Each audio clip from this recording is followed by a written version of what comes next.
Hola, hola, hola, ¿cómo están? Feliz y bendecido martes.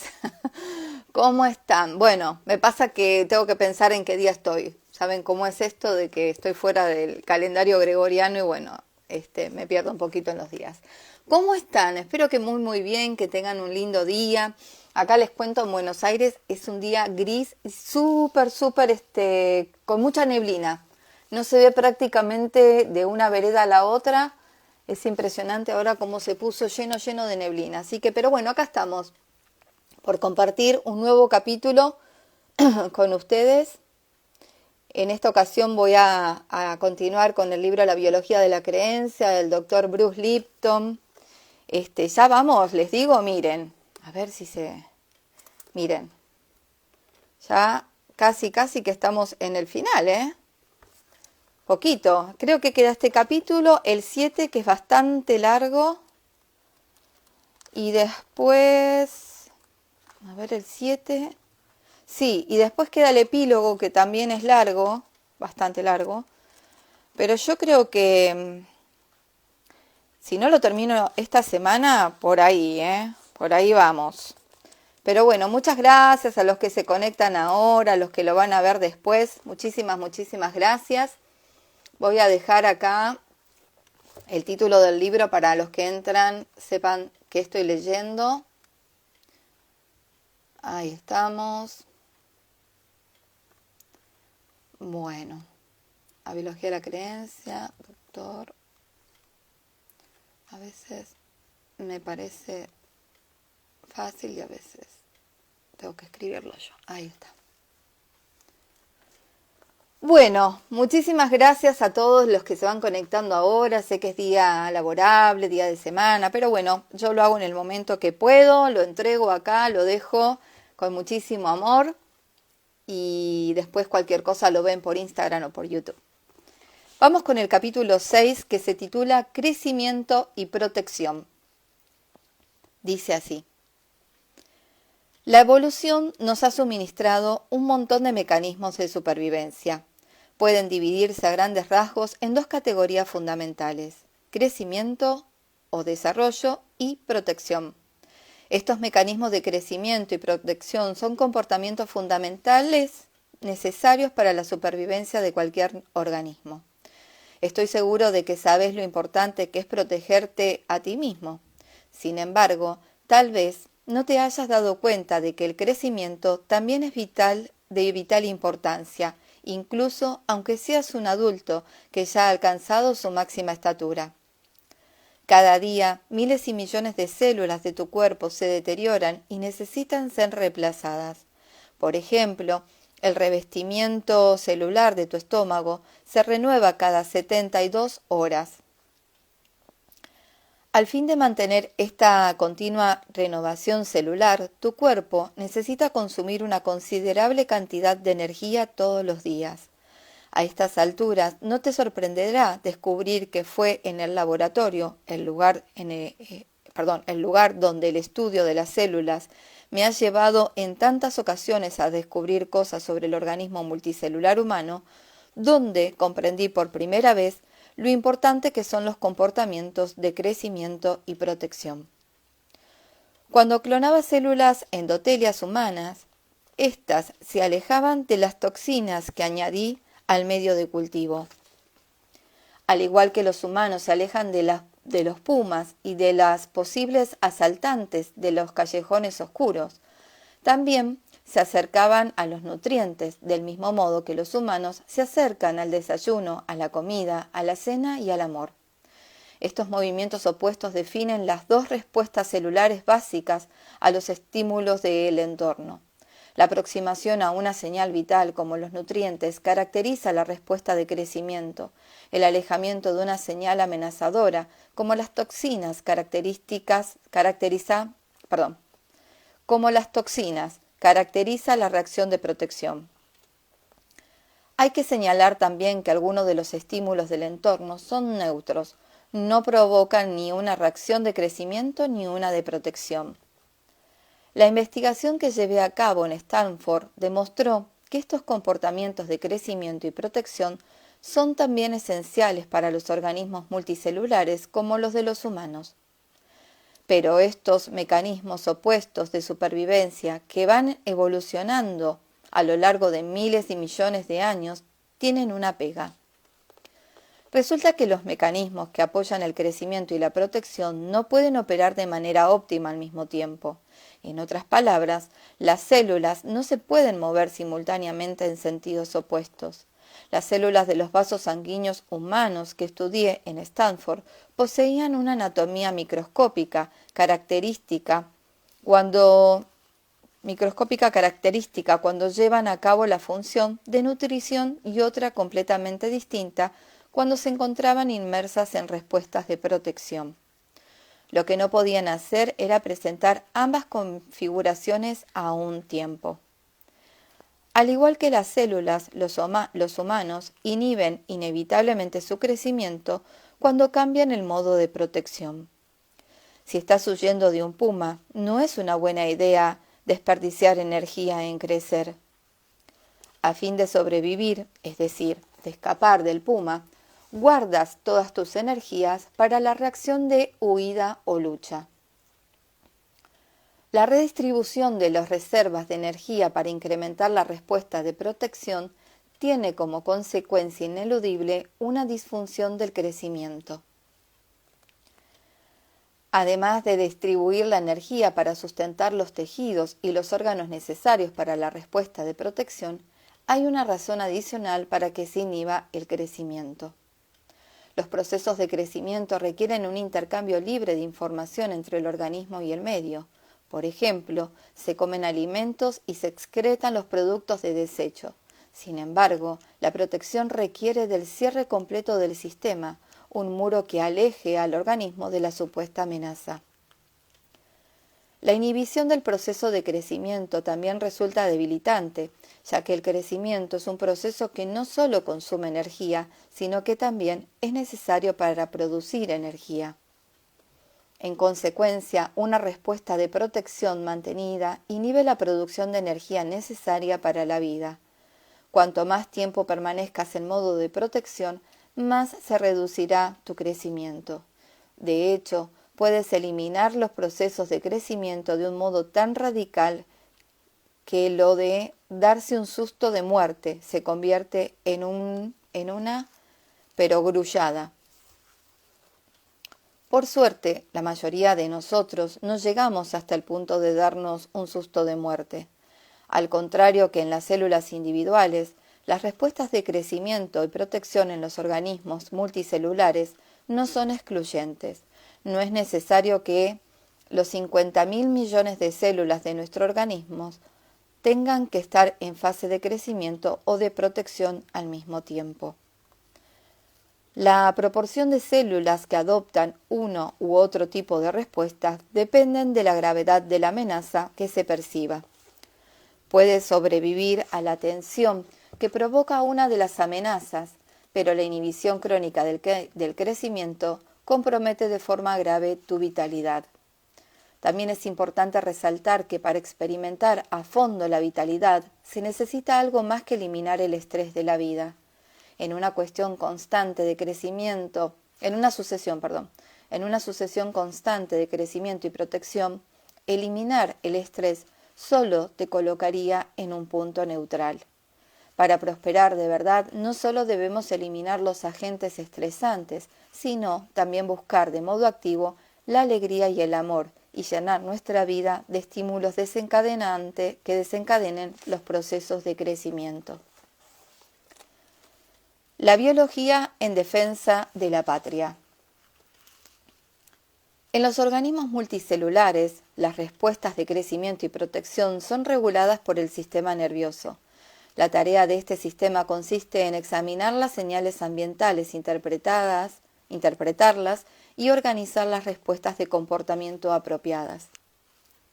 En una comunidad multicelular, el sistema nervioso actúa como el gobierno que se encarga de organizar las actividades de los ciudadanos celulares.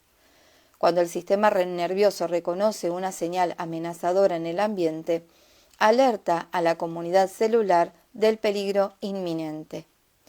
En realidad, el cuerpo consta de dos sistemas de protección diferentes, ambos esenciales para la conservación de la vida. El primero es el sistema que pone en marcha la protección contra amenazas externas.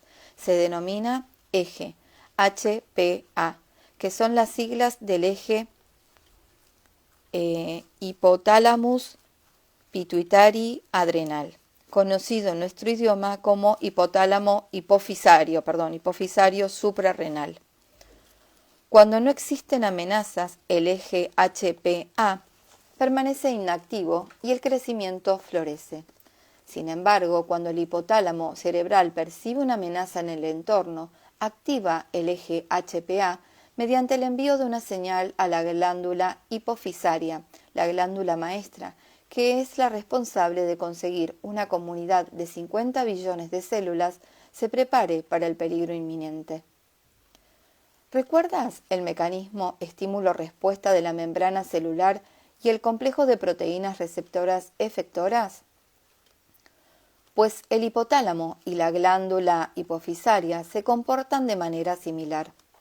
Al igual que las proteínas receptoras, el hipotálamo recibe y reconoce las señales medioambientales. La función de la hipófisis es la única que la de las proteínas efectoras. Es la misma que la de las proteínas efectoras, ya que es la encargada de poner en funcionamiento los órganos corporales. En respuesta a las señales de amenaza procedentes del medio externo, la glándula hipofisaria envía una señal a las glándulas suprarrenales para informar de la necesidad de activar la respuesta de huida o lucha del organismo.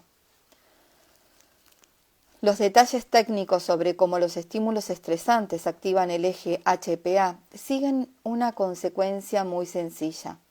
El hipotálamo segrega un factor liberador de corticotropina, CRF, en respuesta a la señal de alerta registrada por el cerebro. Este factor viaja por el torrente sanguíneo hasta la glándula hipofisaria, donde activan unas células especiales que liberan corticotropina u hormona adrenocorticotropina en sangre, que sería ACTH. La ACTH viaja hasta las glándulas suprarrenales, donde sirve como señal para la secreción de las hormonas de huida o de lucha. Estas hormonas del estrés coordinan la función de los órganos corporales y proporcionan una gran fuerza física para huir o enfrentarnos al peligro. Una vez que suena la alarma suprarrenal, las hormonas del estrés se liberan en los vasos sanguíneos y constriñen sus paredes en el aparato digestivo, obligando a la sangre cargada de nutrientes a encaminarse hacia las extremidades, los miembros encargados de ponernos fuera de peligro. Antes de ser enviada hacia las extremidades, la sangre estaba concentrada en las vísceras. La redistribución de la sangre visceral hacia las extremidades durante la respuesta de huida o lucha tiene como consecuencia una inhibición de las funciones relacionadas con el crecimiento, ya que, sin la sangre, las vísceras no pueden ejercer su función de la forma apropiada. Los órganos viscerales dejan de llevar a cabo las tareas de soporte vital, como la digestión, la absorción, la excreción y otras funciones que incrementan el crecimiento celular y la producción de reservas energéticas corporales. Así pues, la respuesta de alerta inhibe los procesos de crecimiento y arriesga la supervivencia del organismo al impedir la producción de las reservas de energías vitales. El segundo sistema de protección corporal es el sistema inmunológico, que nos protege de las amenazas que se encuentran bajo la piel, como aquellas causadas por bacterias y virus. La activación del sistema inmunológico supone un enorme gasto de las reservas de energía del organismo. Para hacerte una idea de la cantidad de energía que consume el sistema inmunológico, recuerda lo débil que te sientes cuando luchas contra una infección como la gripe o un resfriado. Cuando el eje de HPA activa la respuesta de huida o lucha, Las hormonas secretadas por las glándulas suprarrenales suprimen por completo la actuación del sistema inmunológico a fin de conservar las reservas de energía. De hecho, las hormonas del estrés son tan eficaces a la hora de inhibir la función del sistema inmunológico que los médicos se les recetan a los pacientes de trasplantes para que su sistema inmune no rechace los tejidos extraños. ¿Por qué el sistema suprarrenal inhibe el inmunológico?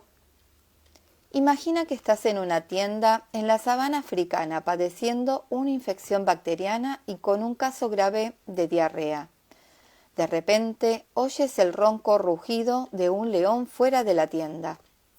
El cerebro debe tomar una decisión y resolver cuál de las dos amenazas es más peligrosa. A tu cuerpo no le servirá de nada superar la infección bacteriana si dejas que el león te devore. Así que tu organismo decide detener la lucha contra la infección y gastar energías en la huida para sobrevivir al encuentro con el león. Por tanto, una consecuencia secundaria de la activación del eje HPA es la reducción de nuestra capacidad para luchar contra las enfermedades.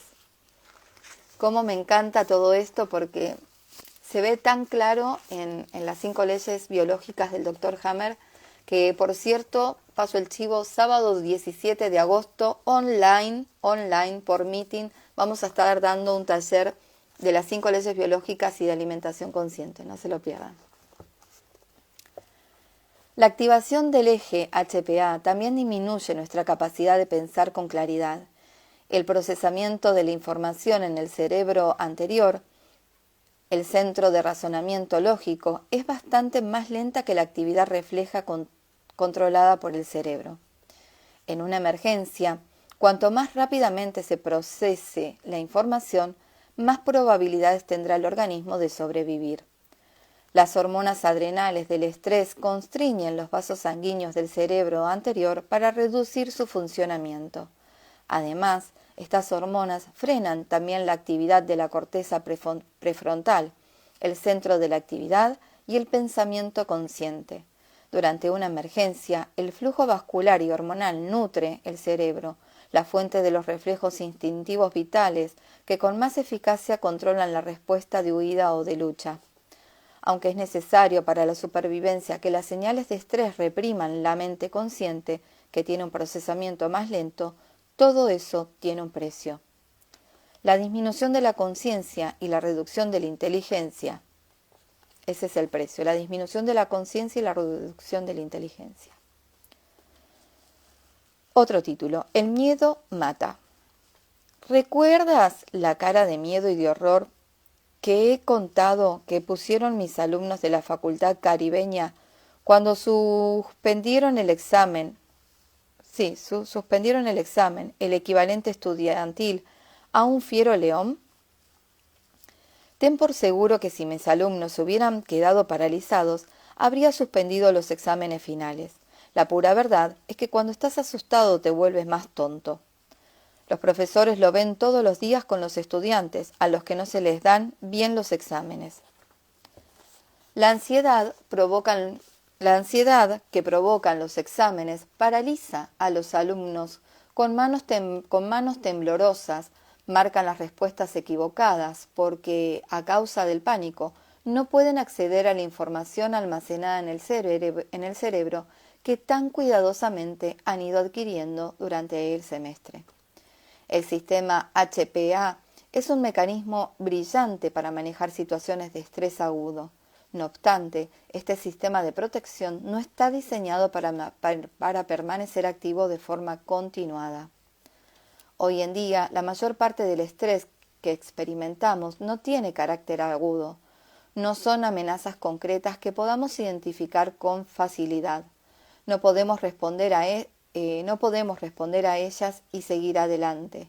Nos vemos acosados a diarios por multitud de problemas sin solución en nuestra vida personal, nuestro trabajo y nuestro planeta desgarrado por las guerras. Dichas preocupaciones no amenazan nuestra supervivencia inmediata, pero activan igualmente el eje HPA y el resultado es una elevación crónica de las hormonas del estrés. Para ilustrar los efectos adversos de la liberación mantenida de adrenalina, voy a utilizar el ejemplo de una carrera de atletismo. Un saludable grupo de expertos velocistas se colocan en la línea de salida. Cuando escuchan eso de "en sus puestos", apoyan las manos y las rodillas e introducen los pies en los puestos de salida. A continuación, el juez de salida grita: "¡Listos!". Los atletas contraen los músculos mientras se elevan apoyados sobre las puntas de los dedos de las manos y de los pies. Cuando cambian al modo listos, sus cuerpos liberan adrenalina a fin de fortalecer los músculos para la ardua tarea que tienen por delante.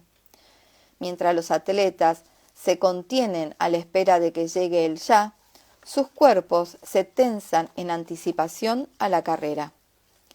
En una carrera normal, esa tensión dura solo unos segundos o dos antes de que el juez de salida grite "ya". Sin embargo, en nuestra hipotética carrera, el grito de "ya", que pondría a los atletas en movimientos, no llega nunca. Sin importar lo en forma que estén, esos atletas se desplomarían en cuestión de segundos a causa del esfuerzo. Vivimos en un mundo que nos mantiene de manera constante en el modo listos, y un creciente número de investigaciones sugiere que nuestro estilo de vida en alerta continua supone un serio problema para nuestra salud. El estrés diario activa de forma constante el eje HPA, preparando nuestros cuerpos para la acción, al contrario que en el caso de los atletas. El estrés que acumulamos no se libera de las presiones generadas por nuestros miedos crónicos y nuestras preocupaciones. Casi la totalidad de las enfermedades importantes de la población están relacionadas con el estrés crónico. En un revelador estudio publicado en la revista Science en el año 2003, los científicos investigaron por qué los pacientes que toman antidepresivos o inhibidores selectivos de la recaptación de serotonina como el Prozac o el Zoloft no se sienten mejor de inmediato. Por lo general, existe al menos un intervalo de 2 semanas entre el comienzo de la toma del fármaco y el momento en el que los pacientes empiezan a sentirse mejor. El estudio descubrió que las personas deprimidas muestran una incomprensible falta de división celular en una región del cerebro llamada hipocampo, una parte del sistema nervioso relacionada con la memoria. Las células del hipocampo reanudan la división cuando los pacientes comenzaban a experimentar los cambios de humor debido a los fármacos. Semanas después de que se instara el régimen de tratamiento. Este estudio y otros como este ponen en entredicho la teoría de que la depresión no es más que el resultado de un desequilibrio químico que altera la producción cerebral de monoaminasas, en especial de la serotonina. Si se tratara de algo tan simple como esos, los fármacos restablecen este balance químico de inmediato. Otras investigaciones apuntan a la inhibición del crecimiento neuronal provocado por las hormonas del estrés como la causa de la depresión. De hecho, en los pacientes depresivos crónicos, el hipocampo y la corteza prefrontal, el centro del razonamiento lógico, están físicamente reducidos. Una revisión de este estudio publicada en la revista Science decía: la hipótesis de las monoaminasas ha sido sustituida en los últimos años por las del estrés, que postula que la depresión se produce cuando la maquinaria cerebral del estrés funciona a marchas forzadas. El protagonista principal en esta teoría es el eje del hipotálamo hipofisario suprarrenal, el HPA. El efecto del eje HPA sobre la comunidad celular es equivalente al que tiene el estrés sobre la población humana. Imagínate una dinámica comunidad allá por los años de la Guerra Fría, cuando la posibilidad de un ataque nuclear por parte de los rusos rondaba siempre la cabeza de los estadounidenses.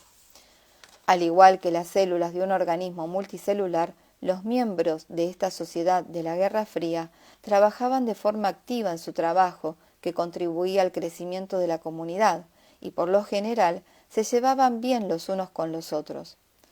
Las fábricas no dejaban de producir, la gente de la construcción levantaba nuevos edificios, las tiendas de comestibles vendían sus alimentos y los niños aprendían el abecedario en los colegios.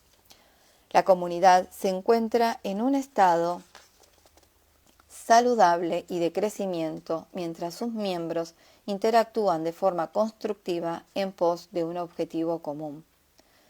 De repente, el sonido de las sirenas advierten de la posibilidad de un ataque aéreo que sacude la ciudad. Todo el mundo deja de trabajar para huir en busca de un refugio seguro que lo proteja de las bombas. La armonía de la comunidad se ve interrumpida cuando sus miembros, que actúan solo para asegurar su supervivencia, huyen hacia el refugio. Después de 5 minutos, suena la señal que indica que ha pasado el peligro. Los ciudadanos regresan a sus trabajos y continúan con su vida en la próspera comunidad. Sin embargo, ¿qué ocurrirá si se disparan las sirenas y los ciudadanos corrieran hacia los refugios, pero no sonara la señal que indica que el peligro se ha acabado? ¿Durante cuánto tiempo podrían mantener esa posición de protección? A la postre, la comunidad se vendría abajo a causa de la falta de comida y de agua. Morirían todos, y cada uno de ellos, incluso los más fuertes, ya que el estrés crónico debilita las fuerzas. Una comunidad puede sobrevivir sin problemas a situaciones que provoquen un estrés momentáneo, como un simulacro de ataque aéreo, pero cuando la situación de estrés se extiende en el tiempo, el resultado es el cese del crecimiento y el colapso de la comunidad. Otro ejemplo de la influencia que tiene el estrés sobre la población es la historia de la tragedia del 11S. Hasta el momento en que se produjo el ataque terrorista, el país se encontraba en estado de crecimiento. Inmediatamente después del 11S, cuando el impacto de la noticia se extendió no solo a la comunidad de Nueva York, sino a la nación entera, todos experimentamos una sensación de amenaza inminente para nuestra supervivencia. El impacto de las declaraciones del gobierno, que hacían hincapié en la continua presencia de peligro tras el ataque, tuvo un efecto similar al de las hormonas suprarrenales. Hicieron que los miembros de la comunidad pasaran del estado de crecimiento al de protección. Después de unos cuantos días de miedo aterrador, la vitalidad económica del país quedó tan comprometida que el presidente se vio obligado a intervenir. Para estimular el crecimiento, el presidente recalcó una y otra vez que América estaba abierta a las negociaciones. Llevó bastante tiempo aplacar el miedo y recauzar la economía. No obstante, la amenaza residual del terrorismo todavía debilita la vitalidad del país. Como nación, deberíamos analizar con todo detalle cómo el miedo a futuros actos terroristas reduce nuestra calidad de vida. En cierto sentido, los terroristas ya han ganado, puesto que han logrado colocarnos en un mundo de protección constante debido al miedo. También me gustaría sugerir que examinaras cómo influyen en tu vida los miedos y las respuestas consiguientes de protección. ¿Cuáles son los miedos que impiden tu crecimiento? ¿De dónde salen esos miedos? ¿Son necesarios? ¿Son reales? ¿Te ayudan a llevar una vida plena? Trataremos esto con más detalle en el siguiente capítulo, que analiza la importancia de la paternidad responsable. Si somos capaces de controlar nuestros miedos, podremos recuperar el control de nuestras vidas. El presidente Franklin D. Roosevelt conocía la naturaleza destructiva del miedo.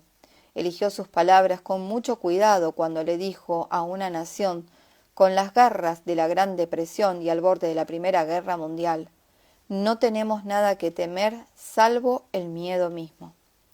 Eliminar nuestros miedos es el primer paso hacia una vida más plena y satisfactoria.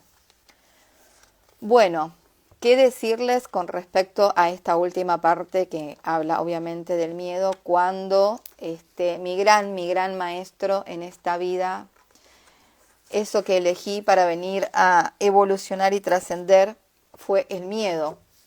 44 años viviendo bajo el miedo absoluto, miedo paralizante, miedo a todo, todo, todo, todo, todo. Miedo a las enfermedades, miedo a que pasen cosas buenas, miedo a que pasen cosas malas, miedo a la muerte, miedo casi a la vida misma. Pero bueno, por suerte mi ser pulsó para que buscara información que me empoderara, información que me quitara todos esos miedos y me permitiera vivir una vida plena y feliz, más conectada con el amor, con el pensamiento positivo, con la acción.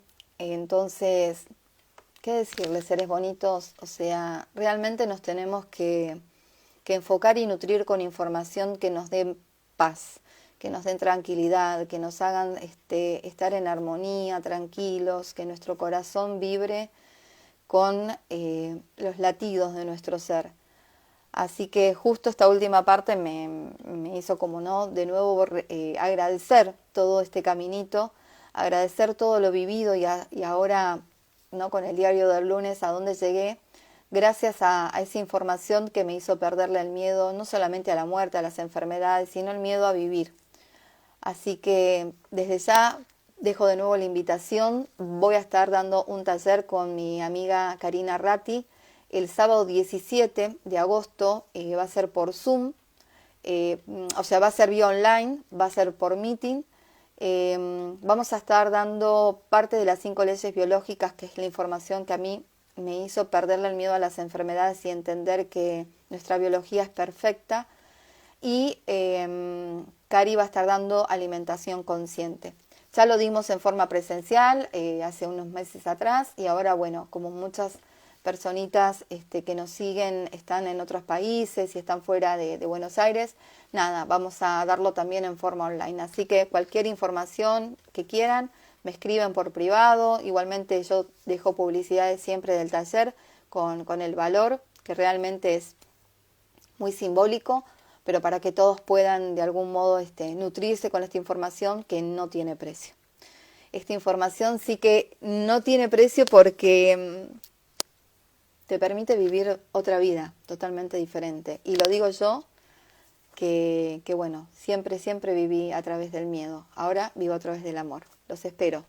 Que tengan un feliz y bendecido día. Nos vemos. Chao, chao.